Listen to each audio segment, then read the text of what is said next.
আজকের গল্পের নাম মন্দিরের অরণ্য। আহ্বা।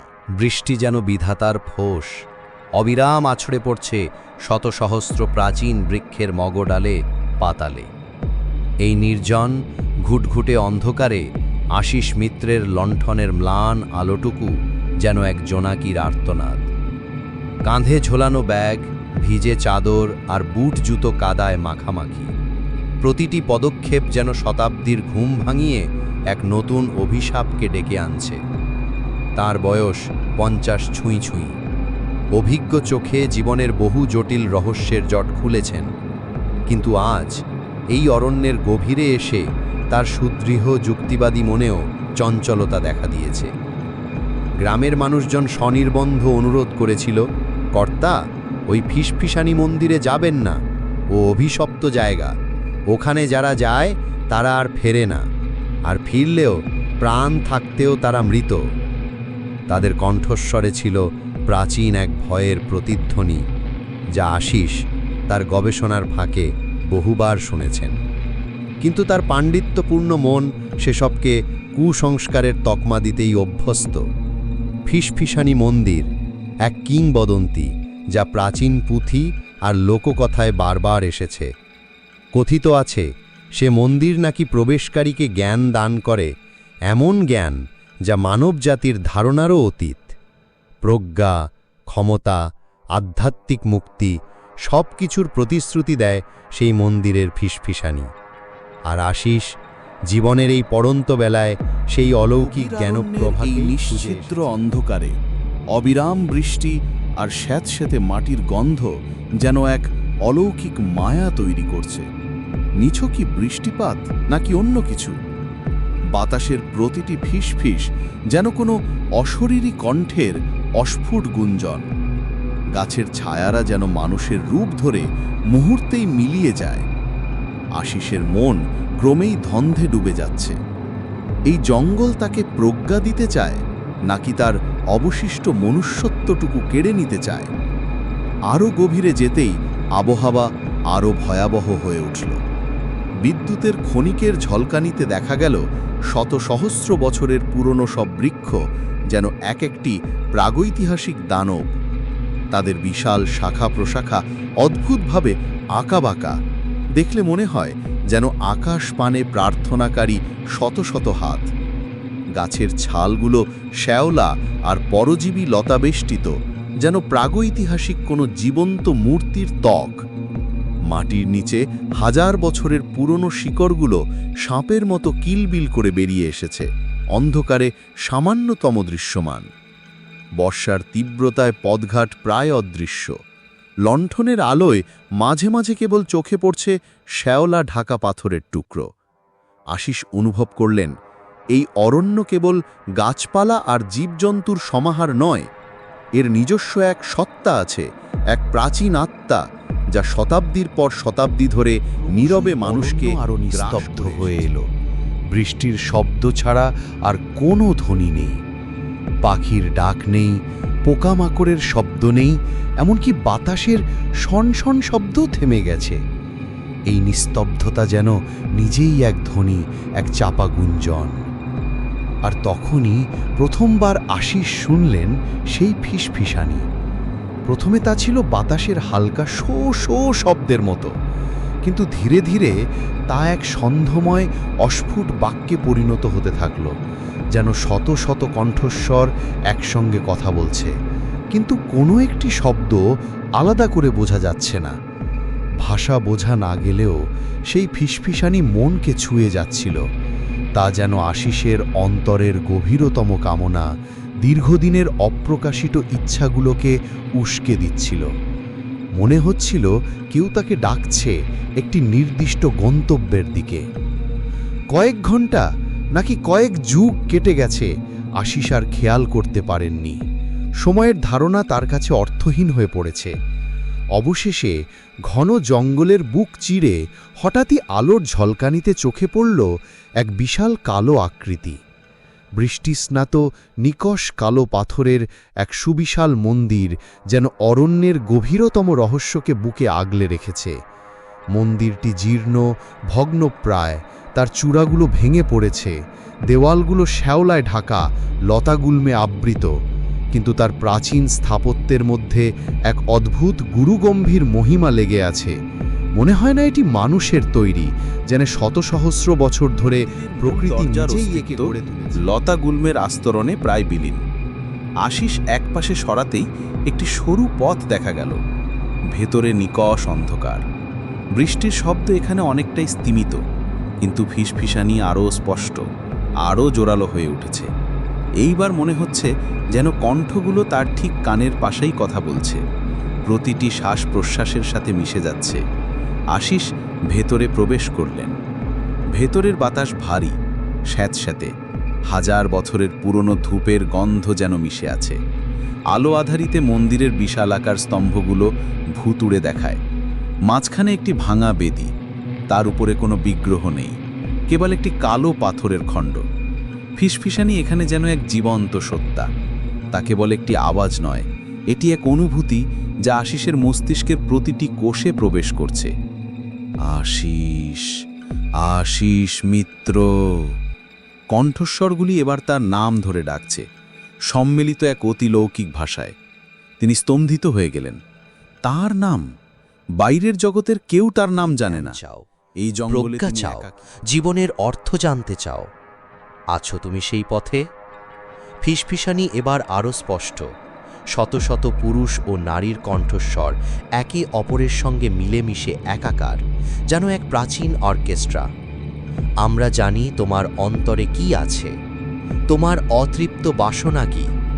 আশিস মন্ত্রমুগ্ধের মতো দাঁড়িয়ে রইলেন।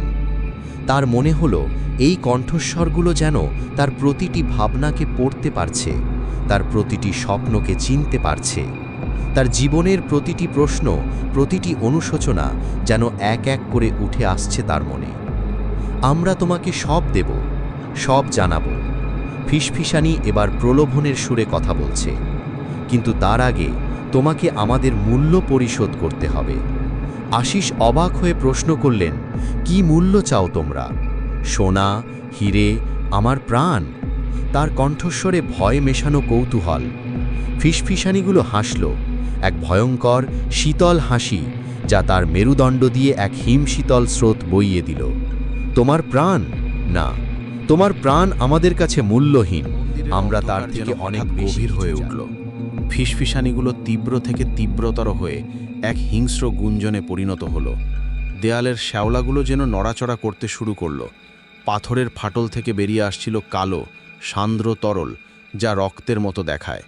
আশিস হতভম্ব হয়ে দেখলেন, সেই তরল থেকে ক্ষুদ্র ক্ষুদ্র ফোঁটা বেরিয়ে এসে মন্দিরের বাতাসকে ভরে তুলছে।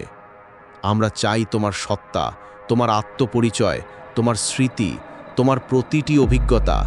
ফিসফিসানিগুলো এবার একক কণ্ঠে কথা বলছে, যা সহস্র কণ্ঠের সমাহার। আমরা চাই তুমি আমাদের একজন হয়ে যাও, আমাদের অস্তিত্বে মিশে যাও, আমাদের ক্ষুধা মেটাও। আশিসের বুক কেঁপে উঠল। একই চাইছে তারা, তার সমগ্র অস্তিত্ব, তার পরিচয়, তার স্মৃতি। এই মন্দিরের ফিসফিসানিগুলো আসলে সেই সব মানুষের আত্মা যারা প্রজ্ঞা বা ক্ষমতার লোভে এখানে এসে নিজেদের সব কিছু হারিয়েছে। তারা এখন এই মন্দিরের আশিস চিৎকার করে উঠলেন। তার কণ্ঠস্বর সেই বিভৎস গুঞ্জনে প্রায় চাপা পড়ে গেল। তিনি পিছু হটতে শুরু করলেন, কিন্তু তার পা যেন পাথরের সঙ্গে আটকে গেছে। মন্দিরের দেয়ালগুলো তার দিকে এগিয়ে আসছে বলে মনে হলো। ফিসফিসানিগুলো তার মাথার ভেতর হাতুড়ির ঘা মারছে। একবার প্রবেশ করলে মুক্তি নেই। আশিস মিত্র। কণ্ঠস্বরগুলি উপহাসের সুরে বলল, তুমি এখন আমাদের, এই অনন্ত ফিসফিসানির অংশ। চারপাশের আবহাওয়া যেন থমকে গেল। অস্ফুট কণ্ঠস্বরের গুঞ্জন ক্রমেই জোরালো হলো, এবং আশিসের মনে হচ্ছিল যেন শয়ে শয়ে হাত তাকে চারপাশ থেকে টেনে ধরছে। মন্দিরটি কাঁপছে।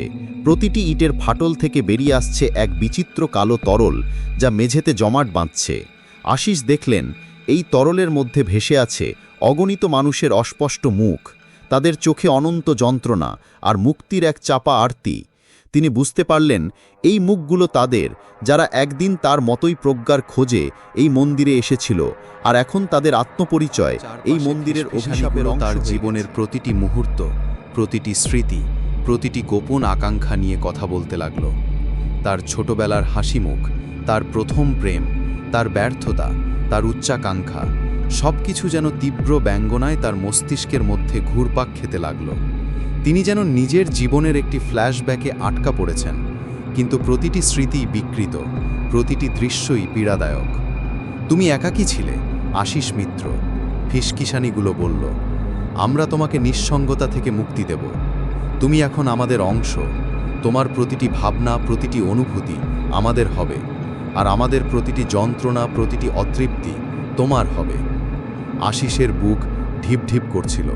তার মনে হলো তার মস্তিষ্ক যেন ফেটে যাবে। হাজার হাজার কণ্ঠস্বর একসঙ্গে তাকে ডাকছে, তাকে তাদের দলে টেনে নেওয়ার জন্য উন্মত্ত হয়ে উঠেছে। তিনি প্রাণপণে মন্দিরের প্রবেশপথের দিকে ছুটতে চাইলেন, কিন্তু তার শরীর অবশ হয়ে আসছে। দেয়ালের কদর্য শ্যাওলাগুলো যেন নড়ছে, পাথরগুলো যেন প্রাণ পাচ্ছে। মন্দিরটি কেবল একটি স্থাপত্য নয়, এটি একটি জীবন্ত সত্তা, যা তার শিকারকে গ্রাস করার জন্য প্রস্তুত। ফিরলেও তারা আর আগের মানুষ থাকে না। তিনি সেই সত্যের মুখোমুখি। এইবার যদি তিনি বাঁচেন, তবে তিনি আর আশিস মিত্র থাকবেন না। তিনি হবেন কেবল এক জীবন্ত ফিসফিসানি, এই মন্দিরের চিরন্তন বেদনার অংশীদার। আশিসের চোখে জল এসে গেল। তিনি জীবনের শেষ শক্তি দিয়ে চিৎকার করে উঠলেন, না, তোমরা আমাকে পাবে না। এই চিৎকার যেন এক অলৌকিক ঢেউ তৈরি করল, যা ক্ষণিকের জন্য ফিসফিসানিগুলোকে স্তব্ধ করে দিল। এই সুযোগ। আশিস তার সমস্ত শক্তি একত্রিত করে প্রবেশপথের দিকে ঝাঁপিয়ে পড়লেন। লতাগুল্ম আর কাঁটার আঘাত তার গায়ে বিঁধছে, কিন্তু তিনি অনুভব করতে পারছিলেন না। তার একমাত্র লক্ষ্য মুক্ত বাতাস, এই মন্দিরের বাহিরে। তিনি যখন মন্দিরের সংকীর্ণ দরজা দিয়ে সবেমাত্র বেরিয়ে এসেছেন, তখন তার পেছনে এক বিকট হা হা শব্দ শোনা গেল, যেন শত সহস্র কণ্ঠস্বর একসঙ্গে হতাশায় চিৎকার করে উঠল। তিনি আর পেছনে তাকানোর সাহস পেলেন না, পাছে পেছনে তাকালেই এই মন্দিরের অভিশাপ তাকে তখনও অঝরে নামছে, কিন্তু আশিসের কাছে তা যেন স্বস্তির এক শীতল পরশ। তিনি পাগলের মতো দৌড়াতে লাগলেন, কাদা, পাথর, লতাগুল্মের তোয়াক্কা না করে। তার ফুসফুস যেন ফেটে যাবে, কিন্তু বাঁচার একমাত্র আকাঙ্ক্ষা তাকে চালিত করছে। তার মনে হলো ফিসফিসানিগুলো যেন তার পিছু পিছু আসছে, বাতাসের মৃদু শব্দে, বৃষ্টির ঝাপটায়, গাছের পাতার মর্মরধ্বনিতে। অবশেষে ক্লান্ত, পরিশ্রান্ত আশিস যখন গ্রামের উপকণ্ঠে এসে পৌঁছালেন, তখন সকালের প্রথম আলো ফুটতে শুরু করেছে। গ্রামবাসী, যারা তাকে রাতের বেলা খুঁজে বের করার সাহস করেনি, তারা তাকে দেখে হতবাক। তাদের চোখে ছিল বিস্ময়, সহানুভূতি এবং এক অজানা ভয়। আশিস মিত্র ফিরে এসেছেন, কিন্তু তিনি কি সত্যিই সেই আশিস মিত্র? তার চোখে সেই তীব্র কৌতূহল নেই, তার মনে সেই প্রজ্ঞার তৃষ্ণা নেই। তার চোখে এখন এক গভীর, সীমাহীন শূন্যতা। তার ঠোঁটের কোণে লেগে আছে এক বিচিত্র হাসি। আশিস মিত্র এখন গ্রামের এক কোণে চুপচাপ জীবন কাটান। তিনি কথা বলেন না, কারুর দিকে তাকান না। সারাদিন তার কানের কাছে ফিসফিসানি। বাইরের পৃথিবীর শব্দ তিনি শুনতে পান না, কেবল সেই অনন্ত গুঞ্জন। মাঝে মধ্যে রাতের বেলা, বৃষ্টির দিনে, গ্রামবাসীরা নাকি তার বাড়ির দিক থেকে এক অস্ফুট ফিসফিসানি শুনতে পায়, যা ঠিক বৃষ্টির শব্দের মতো নয়।